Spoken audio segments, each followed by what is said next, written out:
Hi everyone, it's Roger and James here from the What's on Disney Plus podcast. In this video, we are going to be talking all about Robin Hood, the classic animated movie. It's available now on Disney Plus. We like to go back and kind of look at some of the retro movies that are available every now and again. But before we do that, big thank you to the Patreons as well, including Andrew, Giuseppe, Julie, and What's on Netflix. And if you are a Patreon supporter, you do get access to these shows earlier than everybody else. It's kind of like one of the bonuses. So again, a big thank you to all of their support in making sure these go forward. And let's jump into it. So Robin Hood, quite easily, I would think one of my most watched short Disney movies. I loved this growing up, watched it all the time. I just thought this was so good. And again, watching it again last night, I was like, I've been humming the tune since the beginning ever since. It just something about this one just really gets me. I'm curious which tune, because I can actually think of two that would be stuck in my head. Okay, that one. Yeah. The hamster dance actually is, a lot of people probably know it. I grew up with this one as well. We would watch this all the time whenever I visited my grandmother. I love this movie. It's just so much fun. It's another one like Sword in the Stone, which we talked about another time, where there's not much of a conflict to it. There's more of it than Sword of the Stone, obviously. Yeah. But there's not like a huge major confrontation at the end. It's more, King John gets his comeuppance and, sucks his thumb and tugs on his ear. And that's about the extent of it. And it's more in the interaction of the characters and just how cute and fun they are. Well, the thing is, I think as well, especially like as Robin Hood, not just in this movie, but in a number of different TV series that I would watch around, because there's been a lot of TV series as a kid. We had the Robin Hood BBC series more recently. We also like I Maid Marian and A Merry Men. We had a few other bits of it. So Robin Hood has always been quite a big, strong thing, I think, especially being a British folk hero over here. They've always been good. So there's always been this kind of constant running thing of Robin Hood trying to outdo the sheriff and all the rest of it. The king had less of an impact. It was more about the battle between him and the sheriff was always the more of the import. And it never did end. There never was like a big ending to these movies. And I think that the Disney movie kind of captures that moment a little bit more, of the fact that it's just this constant just one-upmanship of Robin Hood. Just keep getting the best of Sheriff Nottingham and helping people out.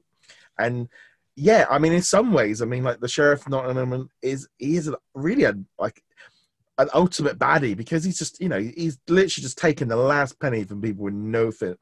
And Prince John just, King John and all the rest of it, he just doesn't really care. He just wants to have loads of money, and that's it. He wants to keep his mummy happy. Yeah. Yeah.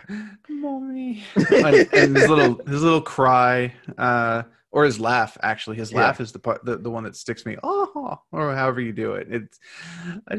It stuck with me as a kid, because it was so amusing and weird and crazy, and he's got that little snake whispering in his ear, and it's just, I already said this, but it's just a fun movie. It's enjoyable to watch. It never gets really dark. It's just, here's Robin Hood doing fun things. Here's Maid Marian, who he loves, and they get to have fun and dance, and he gets to just keep mocking the king and the sheriff ruthlessly.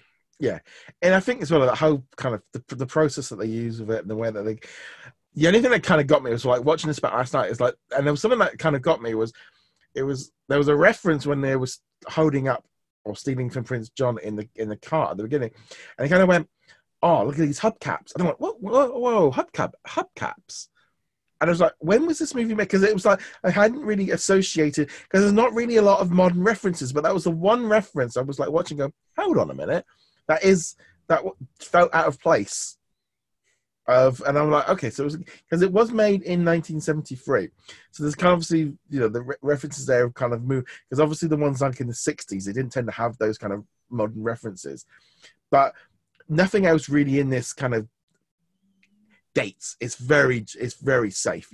Watching it all nearly 50 odd years later, it's pretty much the same now as everything is completely normal, isn't it? Yeah, it's a timeless story. It doesn't rely on you being aware of what's going on at the time. It doesn't require you to be oh, this is some subtle reference that we'll talk about, the Queen in 1970 or something like that. It's a self-contained story. You can follow it from beginning to end. You don't have to know anything about Robin Hood. You don't have to know anything about England, honestly, other than monarchy. That's about the extent of it, and it's stronger for it. I mean, at the same time, it means there's not much depth to it, but it's not the kind of movie that needs depth. It's the kind of movie where you just want to have fun and enjoy it. I mean, it's quite funny as well of like looking at it now as an adult of just how much recycled characters and recycled artwork. And I mean, that thing as well of like Prince John, literally him and all the animals look identical to Bedknobs and Broomsticks. I mean, they literally couldn't be more similar if they tried. I believe the dance sequence between Robin Hood and Maid Marian is also, when they're doing the kind of jazzy thing. I think it's lifted straight from, I want to say Cinderella, but it might be Sleeping Beauty, at least one of the classics. There's actually some great YouTube documentaries about why that was done and how it was done and how it didn't actually make things any easier for the animators, but there is a lot of cribbed animation from Robin Hood from earlier Disney movies, and it's really noticeable. Yeah, I mean, it's like here, just a quick look was like some of the animation of between like Balu and Little John. They are literally they were just trying to cut costs. They were just trying to get this thing out as quickly as they could. This was a different era for Disney. The 70s and stuff. Walt had died. He was gone. They were kind of like an udderless ship in some ways. It was like a dark period for Disney, and they were just trying to keep them. As kids, we didn't notice it, but as an adult, you're there going, there is so much recycled artwork that you notice. But obviously, it doesn't take away from the story and from the characters, because I think Baloo and Little John, they are completely different characters. It's just the same, artwork. Yeah, and this came after Aristocats, right? That was 1970, I think. Yeah, I believe that there were other sequences cribbed from there as well. But even as a kid, I was like, hey, that Little John looks an awful lot like Baloo from Jungle Book. And as you get older, you're like, oh, yeah, actually, it's because he is. Well, even like the rhinos, the guards, I mean, from Bedknobs and Broomsticks, and they literally had just made, that movie just came out before it. That whole scene from Bedknobs and Broomsticks where all the artwork has literally just looks like it's been lifted up and dropped into Robin Hood. And, you really notice that kind of, it doesn't necessarily take it, because I think Disney movies tend to have that kind of character. I mean, it's like the rabbits, they look like something out of Winnie the Pooh. There's, it's just that kind of thing of how they do it and stuff. It's noticeable now, but obviously with time, we've seen that difference. Yeah, and it's a testament to the movie itself that when you look at all the borrowed elements, and I mean physical borrowed elements, you still watch and you're like, yeah, I enjoy this movie. Because a lot of times when you watch a movie that very blatantly takes from other sources and incorporates them, whether it's an homage or theft, the two end of the spectrum, a lot of times you're like, yeah, this is actually lesser than the parts it stole from. But this one doesn't. It melds them together well enough that even though you're kind of aware of it, maybe not as a child, well, okay, definitely not as a child, but as an adult, you're aware of it. You're still just kind of in it. Yeah, it's quite funny because I'm just looking here because I'm like, this thing is, Robin Hood doesn't necessarily have something original that other movies haven't done. Because, for example, there was a dance scene between Baloo and the chicken. Baloo and Louie from the Jungle Book. Then you had Baloo, Little John, and the chicken doing a dance, and it is literally the same. But this has actually been happening in so many ones. Like you said, the dance from Snow White and the Seven Dwarfs is used in Robin Hood's. There's a number of different scenes like the Jungle Book and Christopher Robin, and there's so many. Also, there was another scene as well from Snow White where all the characters are dancing at the end, and that is identical. And there's quite a few. Robin Hood definitely kind of seems to have got the most amount of reuses of going back. Because again, they were just trying to copy it. The thing is now technology is very different in terms of how they do it. They probably wouldn't be quite so blatant. Because at the end of the day, they were probably, this is a kids movie. No one's going to really, they weren't on the same level in the 70s as they were in the previous decades. True, but lest we think that they turned into some like we never copy animation company. The final dance of Beauty and the Beast is lifted straight from Cinderella. I mean, that one's not even changed. I think they changed the colors. That's it. It's otherwise literally an exact copy from Cinderella. Yeah. Again, it's just one of those situations. They did something right, so they copy. It's just, I think Robin Hood is probably the most noticed. I think it's one of those ones that you notice more because there's multiple scenes that you notice of having watched, and you kind of go, that does look so. And then when you see clip for clip on the internet, of course, when we were young, we never would have known about it. You might have gone, well, that looks a bit similar, but you wouldn't have. You wouldn't have even been able to. Hey, you wouldn't have had a second television, a second VCR.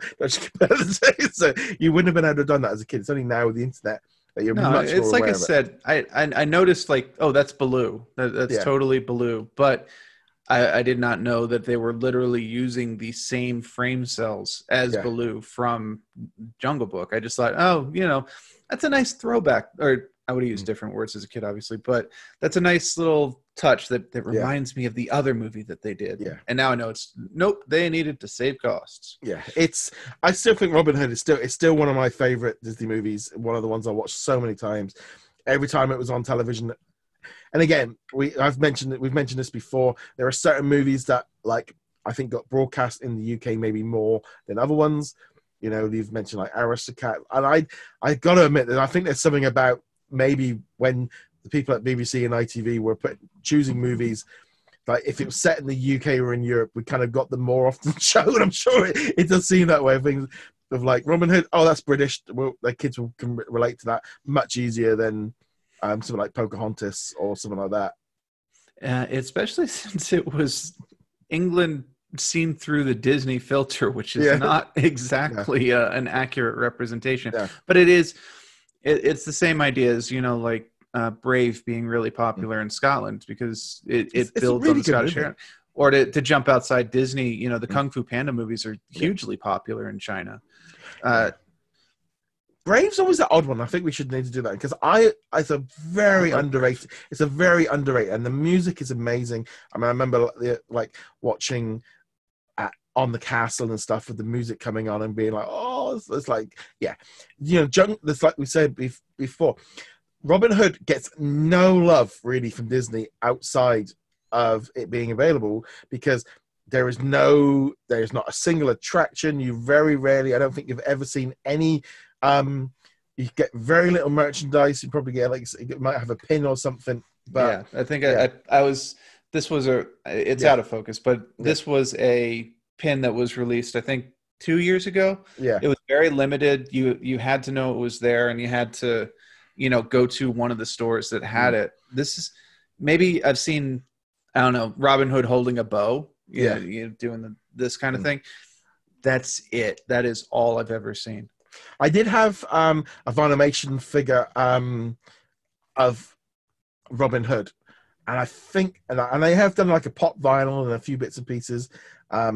Because let's be honest, there's very little difference between Car and Sir Hiss. I mean, that's a very, again, another character kind of just lifted straight out of another thing. But yeah, there's a few things that Vanimation pop vinyls, but there's not. If you walk around the parks, you will see nothing about this movie, and it's always noticeable when, like I say, a movie doesn't go to that next level for Disney. The funniest thing is the most Robin Hood references I've seen in the park was actually my coworker. The year, I think it was the second year they had the Dark Side run down there. So the Star Wars run, not even a Disney specific one. He did a cross between Han Solo and Robin Hood from the animated. So he had, like the blood striped pants, the blue with the red. But he had the Robin Hood hat, and instead of a blaster, he had like a bow. But that's the most Robin Hood I've seen in the parks, and that wasn't even Disney doing it. No, it's just, like I said, it was one of those ones that kind of get lost in the shuffle. it's one of those lesser known ones. And it's a shame because it's for me, it's always been one of my favorites, always been a great one that I enjoyed watching. And again, it's just one of those the classic movies that if you've never watched, because I'm sure there's a lot of people that are there, check it out. You know, it's got lots of great music, the way the story's done, the voices as well, I think that work very well in it. They did, yeah, and it's nice as well having something very different in terms of the story, because the villain is much more like a realistic villain in some ways. We're talking about the sheriff here, not the king. Yeah, well, the sheriff, even the king, really, there's a very simplistic kind of thing of they just want money. That's all they want. There's nothing more to it than that. You know, he's a spoiled little king, but the sheriff's just doing his job, and it doesn't matter. You know, and that's, you know, you feel bad for everybody else of how little they've got and why Robin's such a hero to them. But it's such a simplistic story, and that's why it works so. I'll be honest, it's like the ending where, you know, like Prince John's gone and they get married and all the rest of it's like it's so quick and done and dusted and moved on. And like I said before, the TV series never got there because it was just this never-ending, long-running thing of it's just a story that could keep going. But obviously Disney just had to wrap it up. But it was very just like, and it's gone. You need a conclusion. You don't necessarily need the conclusion. No. And that's kind of what we got. There is a line drawn under it where you can go, this is the end of the story, but there's obviously more coming after. It just works really well, and I enjoy it. It's actually my favorite of all the Robin Hood movies that we've gotten over the years. The only one that comes close to it would be the Errol Flynn one from way back in the day. You know, the straight up swashbuckling campiness. Yeah, I'll be honest. If you better to watch this one than like the Kevin Costner or the I try not to watch the Kevin Costner one. But if I watch the Kevin Costner one, it's for Alan Rickman as the sheriff, because I think he was. Yeah, he was the sheriff. Yeah, he is great in that movie, but other than that, it's really hard to sit through. But nevertheless, let us know in the comments below what you think of the Robin Hood animated classic. Love to hear your thoughts. Remember to go check us out over at whatsondisneyplus.com. Like, follow, and subscribe. And we shall see you guys in another episode. Latest.